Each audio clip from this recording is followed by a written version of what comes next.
What's up, YouTube? Shawn DaGamer here, and no video for this review, rant, whatever, raw recap, because I can't. It's not worth the energy to set the webcam back up, get comfortable, get dressed, make myself presentable for this show because they don't do it. They don't take the time to make themselves presentable, so why should I?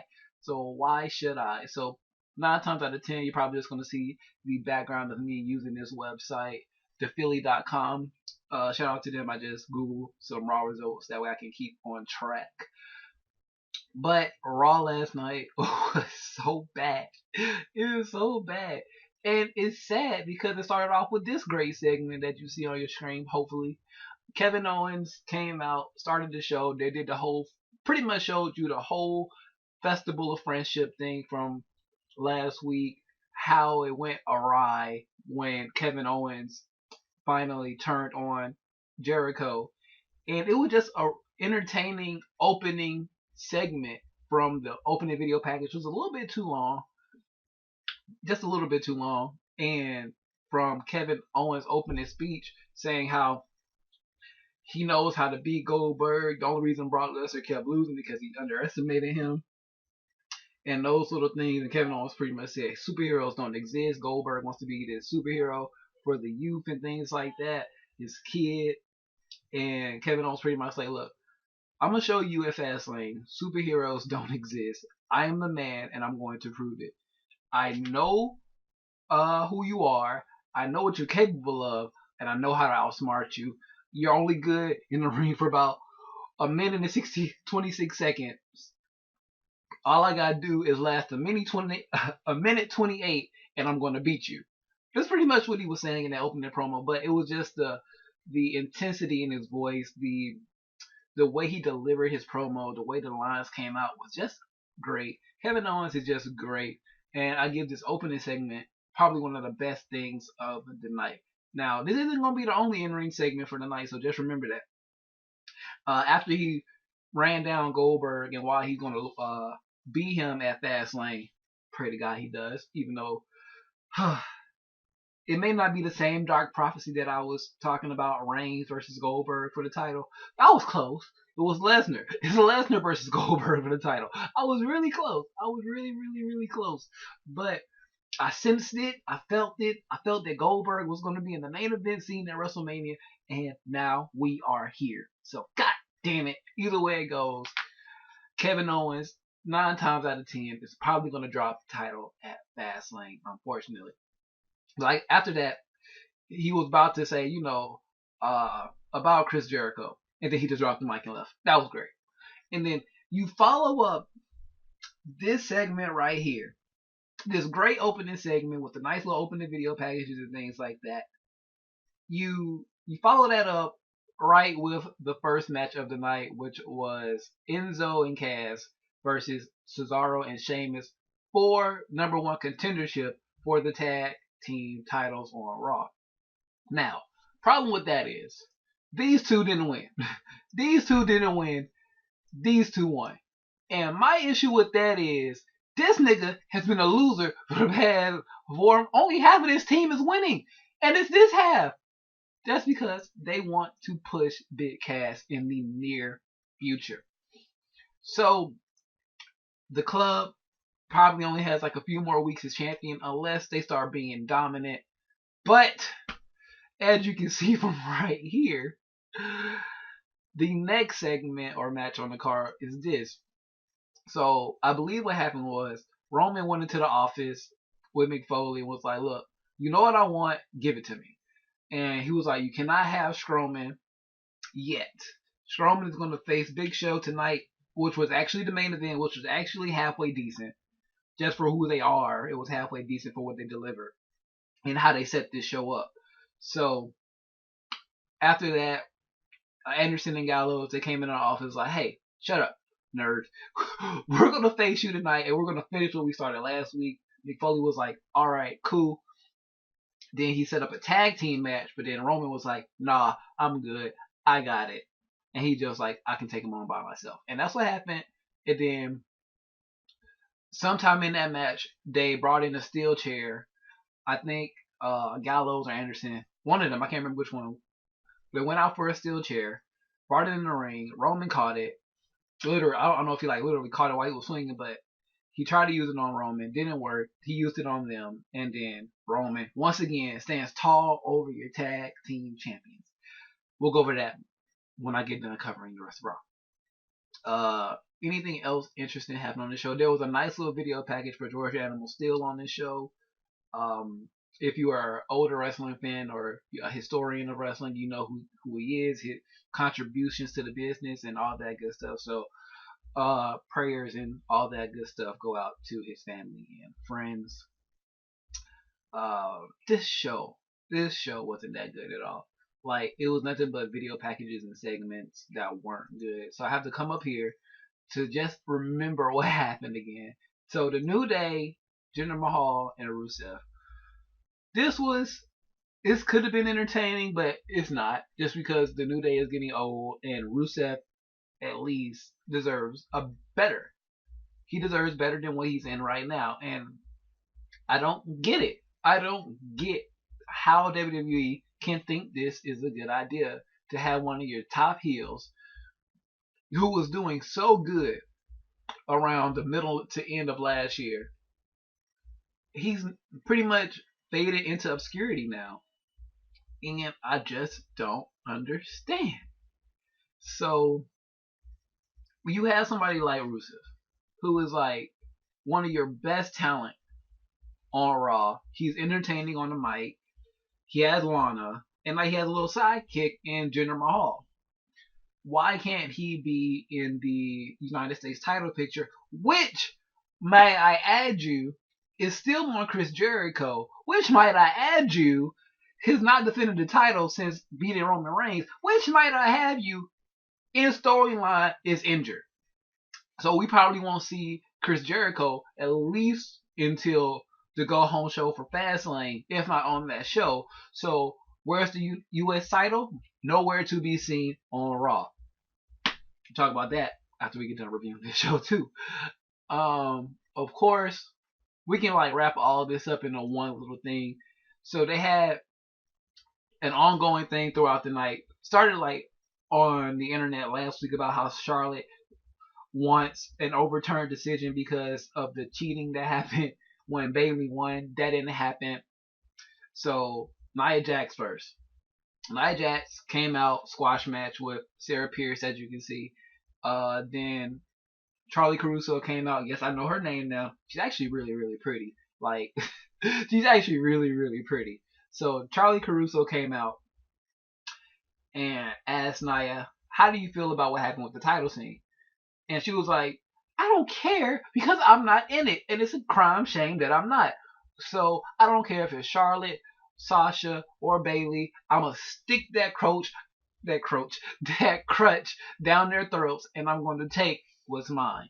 I just say, put the United States belt on Nia Jax. I know what I just said. Put the United States Championship on Nia Jax. Let her run through the invisible mid-card to make her look like a dominant woman. And then you can have something where she loses the belt. Then you can have her come back and then dominate the women's division. Get her built up and then bring her to the women's division. And then you can have her feud with maybe like Asuka or something. Bring Asuka up. Have her a dominant opponent. You know what I'm saying? So then we go into the whole segment with Bayley coming out saying, oh, I'm happy I won. My dad was there, blah, blah, blah. Stephanie came out and said, you don't deserve that title, blah, blah, blah. Then Sasha Banks came out and said, you do deserve the title. Shut up, Stephanie, blah, blah, blah. Then Bayley was like, I'm not going to surrender the title. That's when Charlotte came out, said she still has a rematch. She's the queen of pay-per-view, blah, blah, blah. And we basically end up with a match between Sasha Banks and Charlotte Flair. Now, I was on Twitter, and I was like, this would be a great time for Dana Brooks to be out here since she's back. That way, you can have Dana Brooks versus Sasha Banks, and Bayley can cost Sasha the match. Charlotte can be out there too, and their outside shenanigans can cost Sasha the match. And then you can have Sasha go heel on Bayley. Or start planting better seeds of her going heel. Nope, you just had Sasha Banks go over on Charlotte Flair after Dana Brooks comes out in the slowest jog ever. Bayley did proceeds to pounce like a pit bull. Like I thought she was all lovable and stuff. She come out, proceeds to pounce like a pit bull. And it's just like, what? Okay. So we got Sasha Banks versus Charlotte, as you see, and it was barely like a 5-minute match. Then we go on to a backstage segment with Sami Zayn, and at this point I was like, where's Joe? So, early in the night, Kevin Owens, after he cut his promo, was trying to leave, and then Mick Foley stopped him and was like, "No, you have a match with Sami Zayn." And then Kevin Owens was like, "I thought you liked Sami." And then, if you're not careful, you're going to end up more people on the shelf than on your roster. Those were Kevin Owens' words to Mick Foley. So, there was another segment with Mick Foley where he was backstage with Stephanie, and Stephanie was like, "Why weren't you out there?" I got embarrassed. And like, Mick was like, "You know what? I wanted to be out there to congratulate Bayley. Everything that you're doing on Raw is wrong. You're taking Raw in such a bad direction." And yada yada yada. And then Stephanie basically threatened Mick Foley with Joe or Owens. Like, you need to watch your back. I don't want something to happen to you.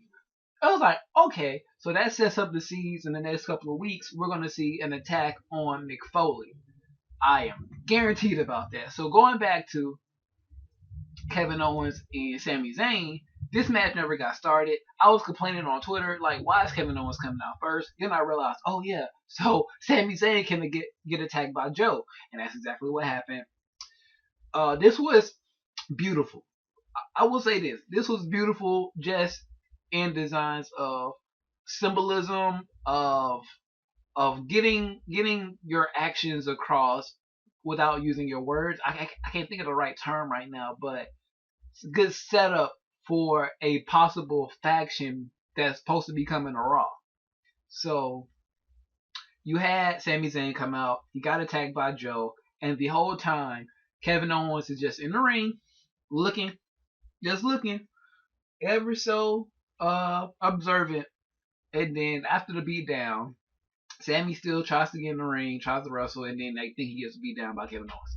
So I don't really remember because I stopped hearing. So last match of the night was Braun Strowman versus Big Show. So a little note from earlier when Roman Reigns was talking to Anderson and Gallows in the club. Before the club got in there, Roman was like, I want Strowman. So after this match, he was like, look, Mick was like, no, you can't have him. You gotta wait. So he was like, don't interfere in the match. And then Roman was like, all right, I'll be there after the match. And that's exactly what happened. Big Show versus Strowman went about 15 minutes. This match went 15 minutes, 3 minutes till 11. 3 minutes till 11. And this match went 15 minutes. And before that, that's when we got, where is it? I know I saw it. That's when we got this. That's when we got, let's scroll back down. The Brock Lesnar promo with Paul Heyman. It was like a sit down live interview with Michael Cole. That shit was pre-taped like fuck. So, they pretty much kicked Michael Cole out the interview. And then you had, as you can see, Brock Lesnar coming. He took the chair that Cole was sitting there, turned it around, and just sat and just looked at the camera like he was on Skype. Like he was FaceTiming Stacey Keith. Not Stacey Keith. Who was he married to? Sable. Like he was sitting there Skyping Sable. And it was just Paul Heyman in the background, kind of giving some praise to Kevin Owens, while he was like, I think Kevin Owens is on the uprise. Brock Lesnar doesn't. I think KO can beat Goldberg. Brock Lesnar doesn't. It doesn't really matter how this match ends. All Brock Lesnar knows, he's going to end Goldberg at WrestleMania. So that's pretty much all that promo was. Then we got into that decent 15-minute match. It was pretty much Strowman overpowering Big Show at every angle. Strowman hit like this nice little, he did like a rolling kip up thing, like when somebody puts you in an arm bar, they twist your arm in a circle. He rolled out of it and then did a kip up and then took Big Show down. That was really, really good. Strowman won this match with not one but 2 running power slams. After the match, as soon as he hit the 1, 2, 3, we thought we was gonna hear some no, but we got the Durner,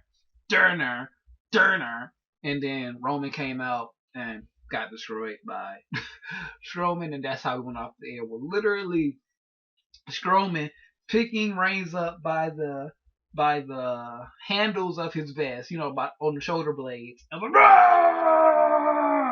now it's in the Raw. Where do we begin? Where do we begin? Let's start with the tag team division, because I can just encompass that in one big gulp. Now, you know what? This is gonna have to be a separate video. That was your Raw review. That was the most lackadaisical Raw review ever. What was bad about this show? Damn near everything. There were only a few highlights. Literally, the beginning, that Kevin Owens segment, the Brock Lesnar promo was decent. Well, the Paul Heyman Brock Lesnar promo was decent. But everything else on this show was hot garbage. Pure garbo. Like, there was no redeeming factors. Like, the time was going so slow.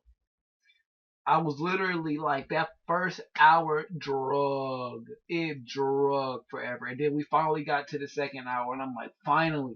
It's like we finally crossed the first checkpoint in a million mile sprint. It's like, okay, phew. And then you have to keep going.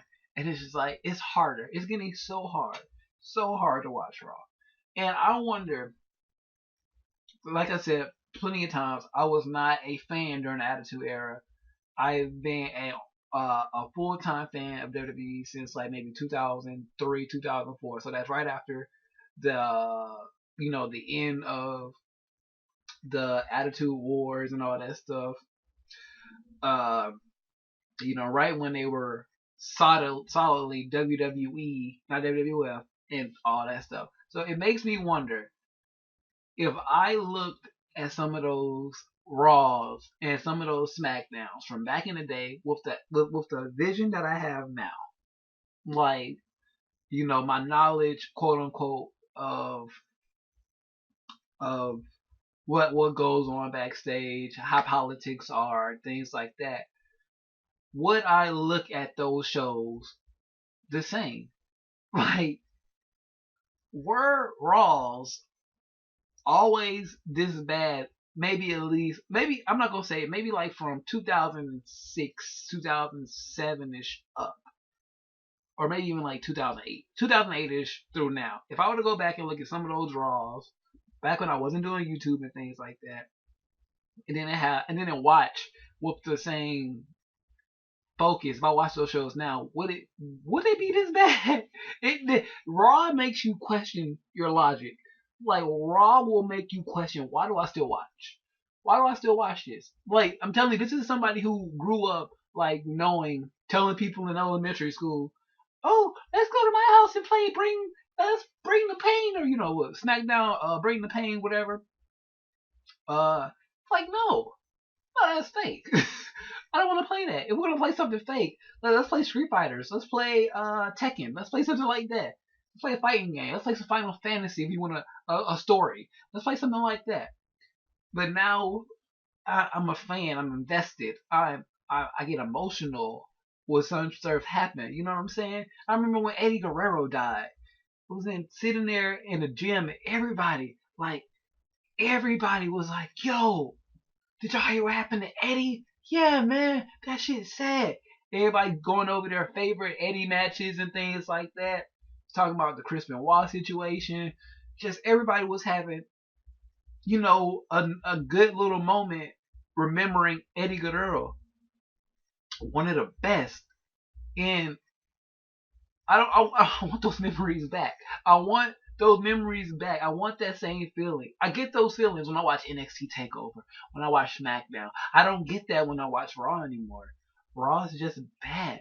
It's just like, what I want to do is, back when the draft was first announced last summer, I had this idea. A lot of people did was, don't split the divisions. Do not split the divisions. Have one exclusive to Raw and one exclusive to SmackDown. If that's what you want to do, because it'll just make more sense if you want to watch certain programming, certain things, and it gives you more room to breathe with storylines instead of trying to split the roster in half, which you had barely had enough. I'm not one of those people to say you didn't have enough. I think you had enough to do it. You're just not utilizing your talent right. SmackDown is doing it. Remember when everybody was like, oh, SmackDown got the shaft, SmackDown got the shaft. Now look, SmackDown is the better show. It's not because of 2 hours. It's because of creative booking. I made a whole video about it. It's not the 3 hours killing Raw. It's the creative booking. And you look how they booked somebody who's supposed to be a monster, like Nia Jax. How Bayley, who used to be this lovable, fun-loving girl, and it just exuded in the ring. She didn't really have to get on the mic. When we saw Bayley down at NXT, if she spoke, it was short, sweet, to the point. Asuka has my title. Asuka put me on the shelf. I'm going to get my revenge on Asuka. And then she'll go out there, put her heart and soul into the match. And then even if she lost, she still came out on top. Same thing with Sami Zayn. Speaking of Bayley, Bayley's promo, long promos, like 5 or 6 minutes, are bad. They're just bad. On the opposite hand, Sami, who didn't really cut that many promos in NXT either, is good. He's really, really good. Send him to SmackDown. If you watch JDfromNY, there's this whole segment. He did this whole little thing about how to bring the Shield back together to fight the new faction that's coming to Raw. And then bringing Sami Zayn to SmackDown just so he can have something to do. So he's properly utilized. And I know, like, getting back to the point where I brought this up, you cannot have one brand. Well, you can't have the tag teams on Raw and the women's on SmackDown like we wanted it to be. Only because you need the diversity on both brands. You know, you need tag teams and things like that. Like, you still have singles tag team matches. Oh, you know what I'm trying to say. Singles team up and do tag team matches, and that could fill that void. But I just feel like there would be a stronger benefit to having both rosters on one brand. Cause think about it. SmackDown barely utilizes all their tag teams properly, or at all. Let's not even say properly. Let's tag teams at all. You had teams like the Ascension and Vaudevillains who are essentially job guys, but they still get TV time. What about your job guys on Raw? Anybody seen Golden Truth lately? Anybody seen the Shining Stars lately? All you see on Raw are the tag teams or the faces that they're comfortable with. You know what I'm saying? You have, with the exception of the club, even the club, they're not comfortable with the club, so they put the belts on them, but they still bury the club every week. Every week they bury the club. Who else is on? It's just so much mind-boggling bad things on Raw. Why is your tag champions doing the job to this guy? You have, like I said, the Shining Stars, Golden Truth. Get some jobbers. I don't care. Stop diminishing the little talent that you have now. Why? What is your long term here? I don't even think they're thinking long term. They're thinking week by week. And anybody else notice there hasn't been a countdown clock for WrestleMania? WrestleMania was like 6-7 weeks away, a little bit less than that, maybe, give or take. There hasn't been like, 70 something, 123 days to WrestleMania. 100 and what's minus 4? 107, 16 days to WrestleMania. You know what I'm saying? Where's the countdown clock? They aren't doing that because they're not prepared themselves. They can't have a countdown clock to something that they don't even know how they're going to pull off yet. The only thing set in stone right now, literally, is Goldberg, Lesnar, Shaq, Big Show.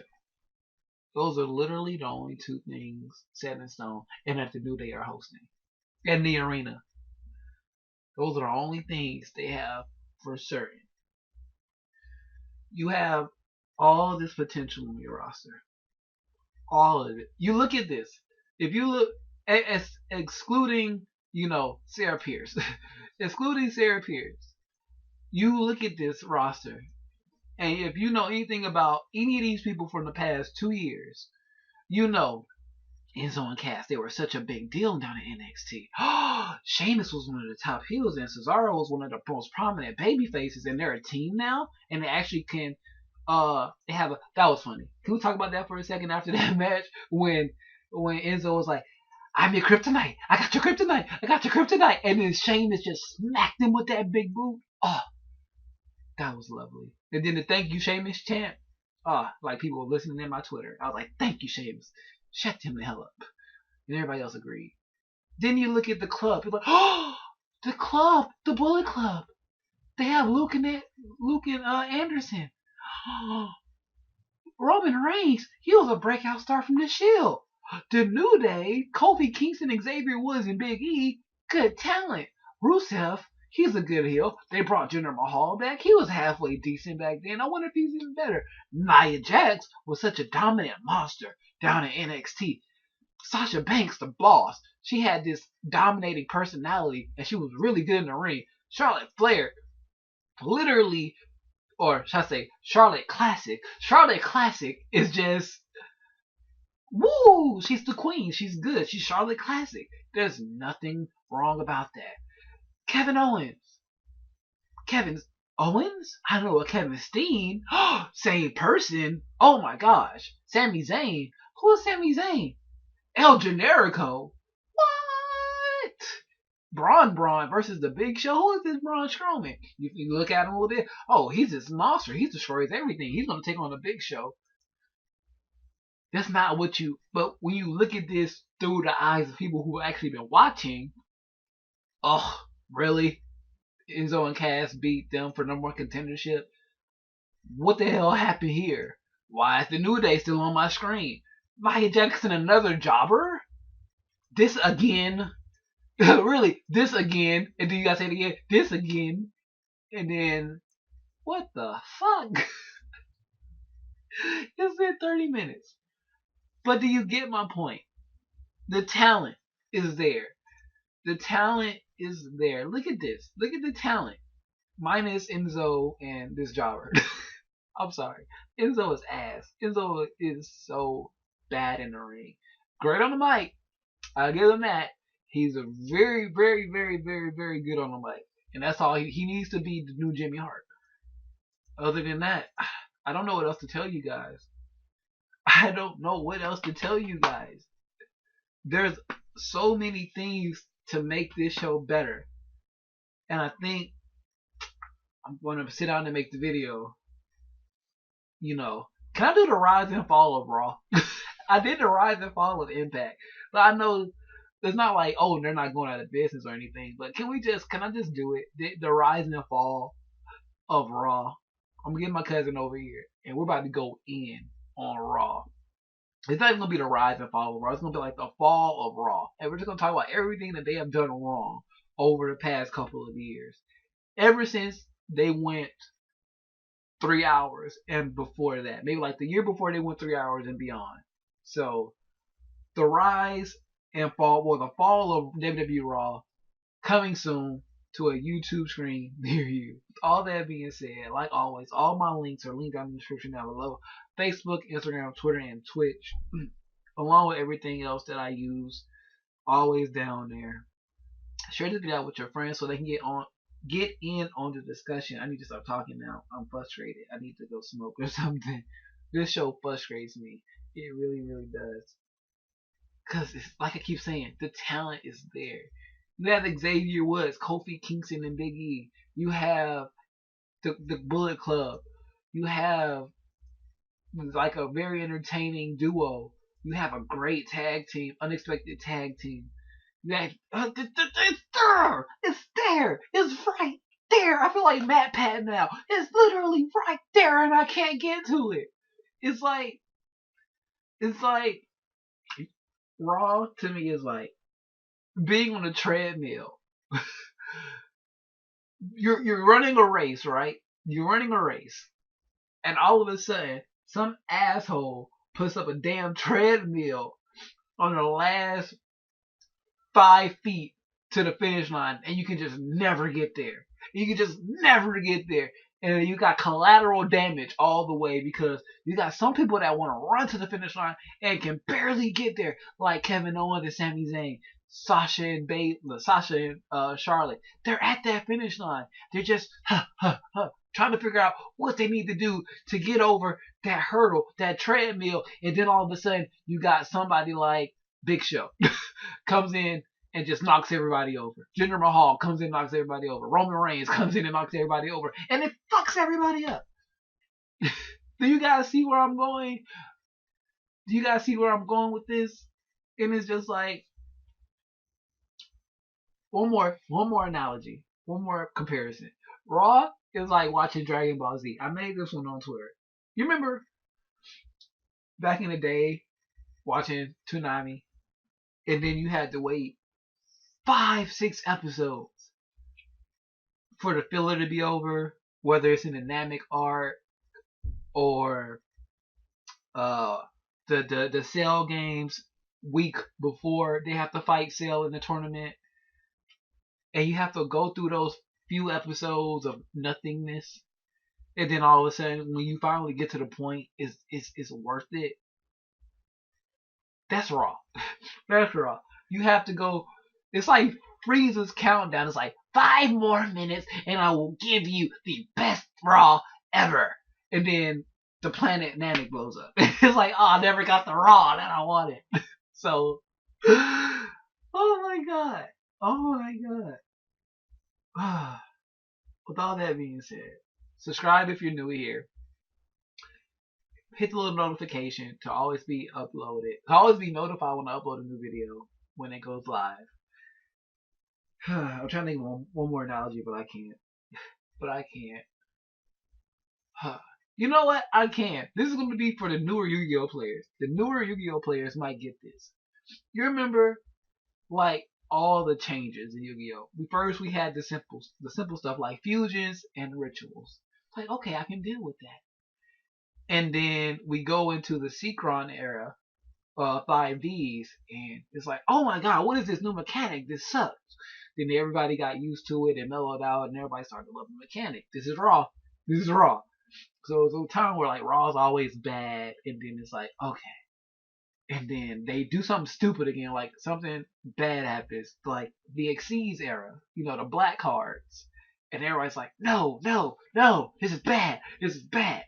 And then we finally get to a point where everybody's settled. Well, okay, it may not be that good, but we can tolerate this. As long as they don't fuck up too bad, we can tolerate this. And then pendulums come out.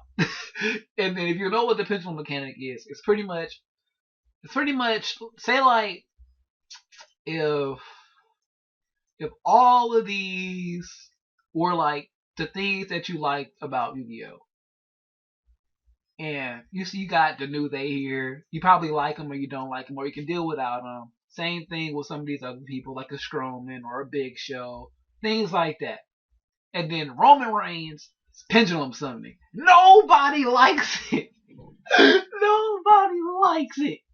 No matter what. We try. And then it's like, I guess we can deal with it. And then something happens. It's just like, you know what? I'm done. And with that analogy, if you get that analogy, you will completely understand what I'm saying. Like Kevin Owens will be like synchro summoning No, Kevin Owens would be like the good old days. Everybody loves it. And then you got like the Sasha Banks versus Charlotte Flair feud, which would be like exceeds and synchros. You can take it or leave it, whatever. It doesn't matter. And then Roman Reigns is just pendulum summoning. Just fucks up everything. Just fucks up everything. Because no matter what you do, let's just say these two in like Yu-Gi-Oh terms is Exodia, and this is like something that takes one of the Exodia pieces out of the hand and makes it completely unplayable, and then he just wins. I'm out of here.